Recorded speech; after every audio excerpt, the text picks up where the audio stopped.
What if I told you that your worst moments, the heartbreaks, the failures, the rejections, could be the exact thing that propels you forward? That the red lights in your life might not be roadblocks, but green lights in disguise? Oscar winner Matthew McConaughey didn't just write a memoir. He wrote a field guide for life. A chaotic, soulful, brutally honest map through the messiness of growing up, surviving fame, loving hard, and chasing meaning. In this video, we're diving deep into his best-selling book Greenlights, but not just to tell you what happened, to show you what you can take from it. From bar fights to bongo drums, from Hollywood to the African desert, McConaughey reveals how to lean into pain, chase freedom, and catch the green lights that are hiding in plain sight. So if you've ever felt stuck, lost, or just in between, this story is for you. Let's ride. Part 1. Outlaw Logic.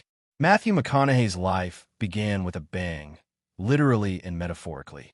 His childhood, while deeply loving, was drenched in wild unpredictability. Raised in a working-class Texas family, his home was a battlefield of loud love, flying ketchup bottles, and kitchen floor makeup sex. His parents divorced twice and married 3 times to each other. That kind of volatility, McConaughey says, was not dysfunction. It was passion unfiltered and raw. This opening part introduces us to what Matthew calls outlaw logic. It's not about being a criminal. It's about crafting your own code. His father taught him not to worship appearances. Forget biceps. The triceps, Big Jim said, are the work muscle. His mom, on the other hand, was a living masterclass in unapologetic self-belief. She rewrote reality as she needed it. Told him he won the Little Mr. Texas pageant, even though the trophy said runner-up. She believed that if you understood something, you could own it. Take credit for it. Lie by it, even if you didn't technically do it. McConaughey paints a picture of a childhood with more chaos than calm, but it wasn't abusive. It was formative. He got whipped for saying, "I hate you," or "I can't." Not because his parents didn't love him, but because they did. They taught values the hard way. Don't lie. Don't make excuses. Be accountable. Be tough. Learn how to hustle, how to charm, how to deal. His older brothers got their own rites of passage. Mike had to literally fight their father to prove he was a man. Pat had to pee over a man's head to win a bet and get a dirt bike. Yes, really. McConaughey shares these tales not for shock value, but to show how pivotal they were in shaping his worldview. One built on respect, resilience, and earning your place. Ultimately, outlaw logic is McConaughey's philosophical foundation. It's where he learned how to take hits and keep moving, to turn red lights into green, and to laugh through the pain. It was the school of hard knocks, yes, but it was also a playground for the soul. Part 2. Find your frequency. Finding your frequency, in McConaughey's terms, means tuning out the noise and honing into your true self. It's about resonance, alignment. But the road to that internal frequency is messy. As a teenager, McConaughey was charming, athletic, and well-liked. Typical golden boy. But something inside him stirred for more. He didn't want the expected path. He had dreams of being a lawyer, maybe even a politician. But before college, he took a bold step, a student exchange year in Australia. That year was hell. He stayed with an erratic host family who treated him less like a guest and more like a prisoner. He scrubbed floors, lost weight, worked random jobs, and battled isolation. Emotionally and physically drained, McConaughey journaled constantly. Those journals became his therapy and, eventually, the basis of this book. This year in exile stripped away every layer of ego. He lost his sense of identity, confidence, and even physical vitality. But in that breakdown, something deeper emerged: awareness. He began to observe life, to see himself from the outside, to find his frequency. He also began collecting bumper stickers, literal ones and metaphorical, short statements that captured life truths. They were his way of marking lessons. He didn't write to remember. He wrote to forget things that no longer served him. The idea is that your frequency isn't found through applause or success. It's found in solitude, in challenge, in dissonance. The silence in Australia was deafening, But that quiet space allowed him to hear the signal of his true self. That was the lesson. This part ends with a simple truth. Before you can live authentically, you have to strip away who you're not. Part 3. Dirt Roads and Autobahns. Life shifts into high gear. McConaughey goes from film student to overnight sensation with one improvised line in Dazed and Confused. All right, all right, all right. That unscripted moment, born out of instinct, catapults him into stardom. But this part isn't just about Hollywood glitz. It's about choice. Matthew starts realizing the power of momentum and the danger of being typecast. He's offered one romantic comedy after another. Millions of dollars. Easy fame. But something inside him resists. He wants substance, not safety. Instead of chasing roles, he starts chasing truth. He travels to the Amazon, lives with indigenous tribes, takes solo road trips, meditates. These dirt roads represent the slow, rugged, meaningful parts of life. The Autobahns? Those fast-paced, exhilarating moments when everything clicks. The message? You need both, but you have to know when to switch lanes. There's wisdom in slowing down, power in the pause, and sometimes the best roles in film and in life aren't the ones that come with the biggest checks. He also drops a key teaching here. If you want something different, you have to say no to the things you've already mastered. Comfort is a killer of evolution. McConaughey takes a long Hollywood sabbatical. People think he's washed up, but he knows better. He's waiting for a new lane. And eventually it comes, not just in movies, but in personal growth. This chapter is a spiritual road trip. It reminds us that life has curves, detours, and pit stops, but you're still driving. And that drive has to be intentional. Part 4. The Art of Running Downhill. Here, McConaughey dives into a concept most people overlook. Success can be scary. We sabotage joy because we're not used to it.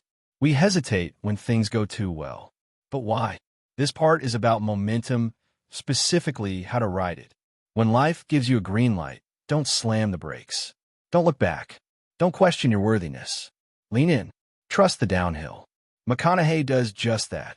He meets Camila, the woman who would become his wife, and surrenders to love. Not cautiously, fully. He becomes a father, builds a home, embraces legacy. At the same time, his career takes off in a bold new direction. He wins an Oscar for Dallas Buyers Club, stars in True Detective, becomes a symbol of intelligent masculinity. But none of it was an accident. It was the result of years of saying no to what didn't serve him, so he could say yes to what did. This part is packed with creative wisdom. He compares preparation to choreography. You practice the steps so thoroughly that when the music plays, you're free to dance. Structure, paradoxically, is the key to freedom. Running downhill isn't reckless. It's graceful. It's choosing trust over control, letting life flow rather than resisting it. McConaughey teaches us that self-sabotage is just fear in disguise. When you're in the zone, don't stop to analyze it. Feel it. Ride it. Run with it. Part 5. Turn the page. Turning the page doesn't always come with celebration. Sometimes it comes with grief. This part opens with a seismic shift in McConaughey's life. The death of his father. Big Jim, the towering man who taught him how to fight, hustle, and stand tall, was gone. And yet, in that moment of loss, Matthew felt something unexpected, a strange sense of liberation. As if his dad had passed him the baton, whispering, "Now it's your turn, son." This emotional release sparked a new beginning. McConaughey started looking inward and realized it was time to evolve. He had outgrown the romantic comedy roles that had once made him a household name. He was hungry for transformation, for deeper, grittier, and more meaningful roles that matched the man he was becoming. But turning the page wasn't easy. Hollywood had typecast him. Offers dried up. For almost 2 years, he stepped away from the spotlight. No scripts, no interviews, just silence and uncertainty. Yet this pause became his power. That vacuum forced the industry to reimagine him. He returned not with a rom-com, but with The Lincoln Lawyer, a role that reignited his dramatic career. From there came Mud, Magic Mike, and his Oscar-winning performance in Dallas Buyers Club. This chapter is a masterclass in reinvention. Sometimes the world won't give you permission to grow. You have to take it. You have to close the book on who you were, even if you're not sure what comes next. Don't half-ass it, McConaughey reminds us. If you're going to turn the page, do it fully. Don't keep a finger in the last chapter. Part 6. The arrow doesn't seek the target. The target draws the arrow. This part is deeply philosophical. It explores fate, flow, and the invisible guidance of the universe. The title says it all. Life isn't always about chasing goals. Sometimes it's about allowing the right things to find you. McConaughey recounts moments when he stopped striving and started listening to his intuition, to silence, to signs. He talks about how he didn't plan to coin the phrase, just keep living. It emerged from grief after his father's death. But that phrase became his mantra, his brand, his mission. He explains that often, when we aim too hard or grip too tightly, we miss the mark. But when we act in alignment, when we're clear about who we are, the target finds us. This isn't passivity. It's strategic surrender. It's trusting that when your heart is in the right place and your actions are honest, the results will align. He speaks about choosing roles not based on fame or money, but on gut, on a deeper yes. He also discusses his spiritual path, how he's wrestled with faith, but always returned to it. God, the universe, whatever you call it. He believes something larger is always at work. This chapter is about removing ego from the equation. It's about allowing the arrow to fly, not forcing it. And it's a reminder that fulfillment isn't always in the hunt. Sometimes it's in the wait. Part 7. Be brave. Take the hill. Now comes the rally cry. If earlier parts were reflective, this one is pure fire. McConaughey urges us to stop hesitating. Stop overthinking. Stop playing small. Every day, there's a metaphorical hill in front of you. Take it. He illustrates this through stories of risk, turning down safe roles, leaving behind predictable paths, standing firm in uncertainty. These weren't reckless moves. They were brave ones. And bravery, he argues, is rewarded. He challenges us to own our lives completely, to stop blaming, stop waiting, and stop hiding behind excuses. You're the author of your own story, he says. Write it boldly. He reflects on masculinity, fatherhood, and manhood, not as macho posturing, but as responsibility, as consistency, as courage. Being brave doesn't mean being fearless. It means doing it anyway. This chapter is about conviction, about showing up even if you're scared, especially if you're scared. It's a reminder that we only regret the chances we didn't take. The hill won't climb itself. So, take the hill. Part 8. Live your legacy now. Legacy is often seen as something you leave behind. But McConaughey flips the script. Why wait? Why not live your legacy in real time? He talks about being present for his kids, not just providing for them, but knowing them. About showing up for Camila, not with flowers, but with integrity. About being the kind of man his father would be proud of, and one his children can look up to. This final section is a blend of gratitude and urgency. Life is finite. Time is limited. Say what needs to be said. Do what needs to be done. Don't wait for the obituary to define your story. Live it loud and true while you can. He circles back to a truth he's discovered through all his wild adventures. Hollywood fame, world travel, and journal entries. Happiness is not a destination. It's a result of being in alignment. Legacy is not about fame or fortune. It's about moments, about impact, about being remembered not for what you had, but for how you made people feel. He signs off with an unspoken challenge to write your own story with courage, love, and boldness. And, most importantly, to just keep living. Greenlights isn't about Matthew McConaughey. It's about you, me, all of us. It's about how to dance with life, the chaos, the pain, the joy, and turn it all into forward motion. It's about how red lights become green, how pain becomes purpose, how chaos becomes clarity. So if there's one thing to take away, it's this. Don't wait for life to be perfect. Catch the green lights you've got and build a road as you go.